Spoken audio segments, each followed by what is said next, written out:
안녕하세요. 아이즈입니다. 오늘은 응답하라 시리즈 중 어릴 적 추억을 많이 생각나게 했던 응팔에 나오는 감동적인 내레이션을 준비했습니다. 함께 들어주시고요. 구독도 부탁드릴게요.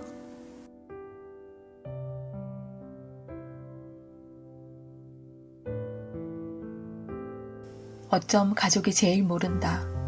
하지만 아는 게 뭐 그리 중요할까?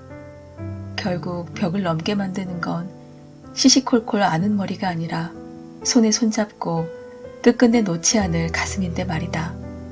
결국 가족이다. 영웅이 아니라 영웅 할배라도 마지막 순간 돌아갈 제자리는 결국 가족이다.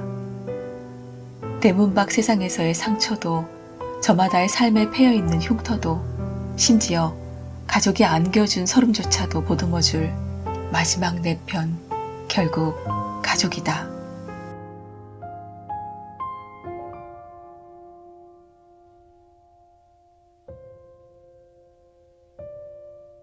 어른들은 그저 견디고 있을 뿐이다.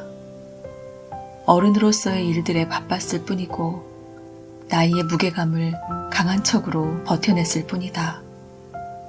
어른도 아프다.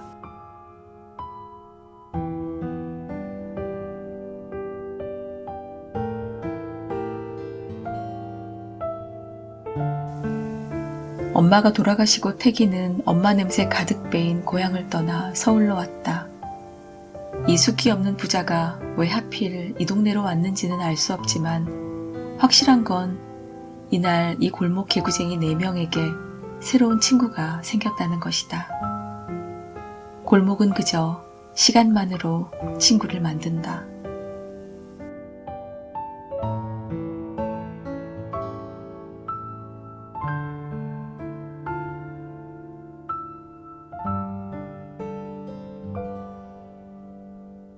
어른스러운 아이는 그저 투정이 없을 뿐이다. 어른스레 보여야 할 환경에 적응했을 뿐이고 착각 어린 시선에 익숙해졌을 뿐이다.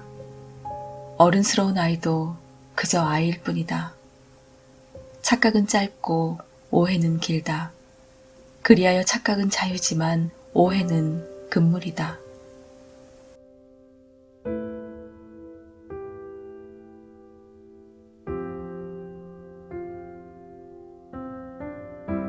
행복한 착각에 굳이 성급한 진실을 끼얹을 필요는 없다.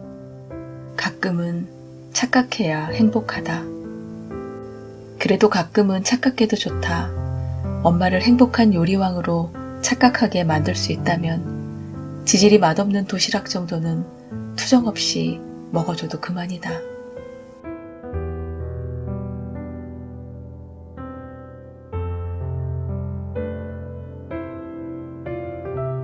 오래된 것만큼 지겹고 초라한 것도 없다. 하지만 지겨움과 초라함의 다른 말은 익숙함과 편안함일 수도 있다. 오랜 시간이 만들어준 익숙한 내 것과 편안한 내 사람들만이 진심으로 나를 알아주고 안아주고 토닥여줄 수 있다. 지겹고 초라해 때론 꼴도 보기 싫지만 그래도 세상에서 나를 지켜줄 수 있는 건 내 사람들 뿐이다. 익숙하고 편안한 오랜 내 사람들. 그래서 사랑하지 않을 수 없다.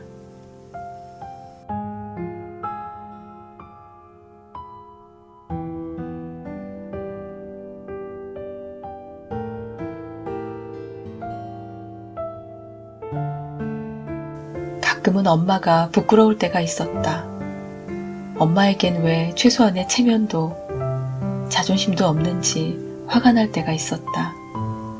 그건 자기 자신보다 더 지키고 싶은 소중한 것이기 때문이란 걸, 바로 나 때문이란 걸 그때 알지 못했다. 정작 사람이 강해지는 건 자존심을 부릴 때가 아닌 자존심마저 던져버렸을 때다. 그래서 엄마는 힘이 세다.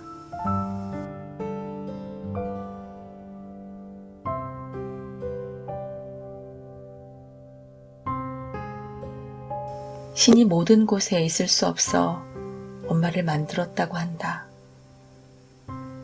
엄마의 나이가 되어서도 여전히 엄마는 나의 수호신이며 여전히 엄마는 부르는 것만으로도 가슴에 있는 이름이다. 엄마는 여전히 힘이 세다.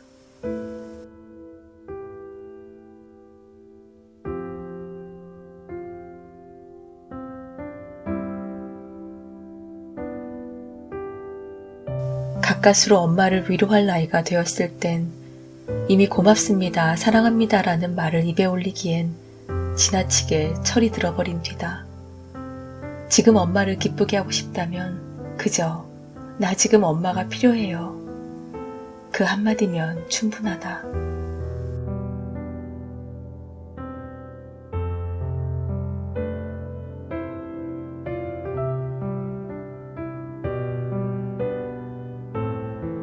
시간은 흐른다. 그래서 시간은 기억고 이별을 만들고 그리하여 시간은 반드시 후회를 남긴다. 사랑한다면 지금 말해야 한다. 숨가쁘게 살아가는 이 순간들이 아쉬움으로 변하기 전에 말해야 한다. 어쩜 시간이 남기는 가장 큰 선물은 사랑했던 기억일지도 모른다. 그러니 더 늦기 전에 쑥스러움을 이겨내고 고백해야 한다. 사랑하는 그대에게.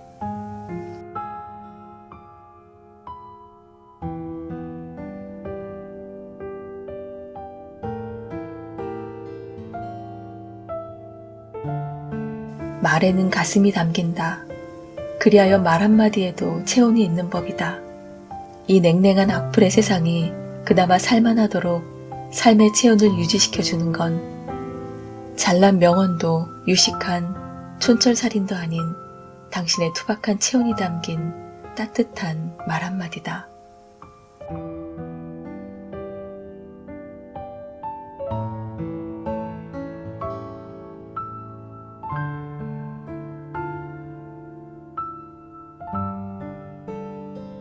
누군가를 사랑한다는 건 그냥 주고 싶은 넉넉함이 아니라 꼭 줄 수밖에 없는 절실함인 거야. 누군가를 사랑한다는 건 단지 그 사람의 체온을 좋아하는 게 아니라 그 사람의 체온을 닮아가는 거야. 누군가를 사랑한다는 건 그 사람이 널 끝없이 괴롭게 만드는데도, 그래서 그 사람을 끝없이 미워하고 싶어지는데도 결국 그 사람을 절대 미워할 수 없다는 뜻이기도 해. 사랑한다는 건 미워하지 않는다는 의미가 아니라 결코 미워할 수 없다는 뜻인 거야.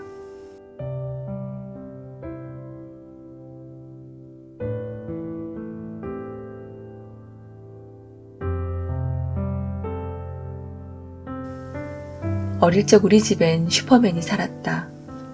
그는 세상 고칠 수 없는 물건이란 없는 맥가이버였고 어디선가 누구에게 무슨 일이 생기면 나타나 모든 걸 해결해주는 짱가였으며 약한 모습이라곤 찾아볼 수 없는 히어로 중에 히어로였다. 하지만 철부지를 벗어난 뒤에야 간신히 알게 되었다. 다만 들키지 않았을 뿐. 슈퍼맨도 사람이었다는 것을, 얼마나 많은 더럽고 치사하고 안이 꼽고 슬프고 무섭고 힘겨운 세상들이 아빠 앞을 스쳐갔는지를. 그리고 이제 간신히 깨닫는다. 더럽고 치사하고 안이 꼽고 슬프고 무섭고 힘겨워도 꿋꿋이 버텨냈던 이유는 지켜야 할 사람들이 있기 때문이었음을, 가족이 있었고 내가 있었기 때문이었음을, 다른 누구도 아닌 아빠의 이름으로 살아야 했기 때문이었음을 말이다.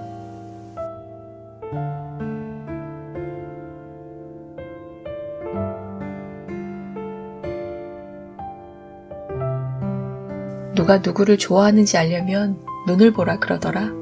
눈빛은 거짓말을 못하거든.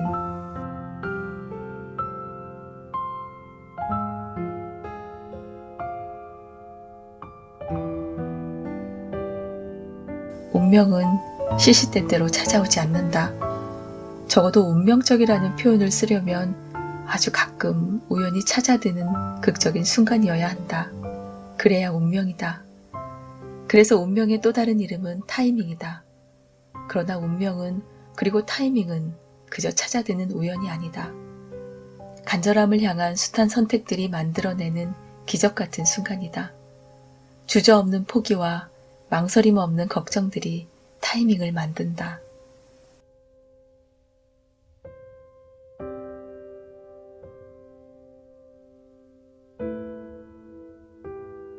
이제 더 이상 산타를 믿지 않는 나이였고 마니또 게임에 설레지 않는 나이였다. 몰래 두고 가는 선물과 비밀스레 전해지는 은근함으론 성이 차지 않는 나이였다. 담아두자면 목구멍까지 차올라 숨이 가빴던 그 두근거림, 털어놓자면 가슴이 터질 것 같던 그 쑥스러움, 못 견디게 티내고 싶지만 들키기 싫었던 쌍팔년도의 설렘. 우린 18이었다.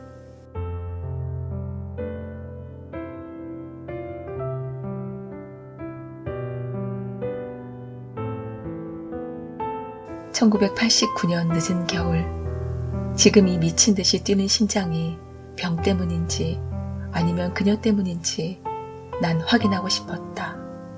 확인.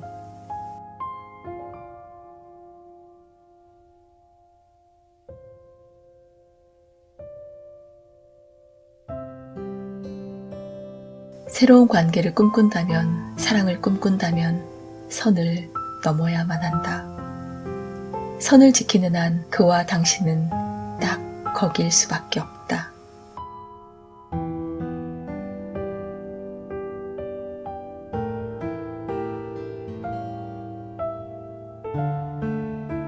지구에서 종교가 존속될 수 있었던 건 어쩜 세상의 아들내미, 딸내미들 때문일지도 모른다. 누구든 붙들고 그들의 안녕과 행복을 빌고픈 부모들 때문일지도 모른다. 세상의 모든 엄마 아빠들과 그들의 아이들을 위해서라도 하나님과 부처님과 알라신 그리고 산타 할아버지는 반드시 있어야만 한다.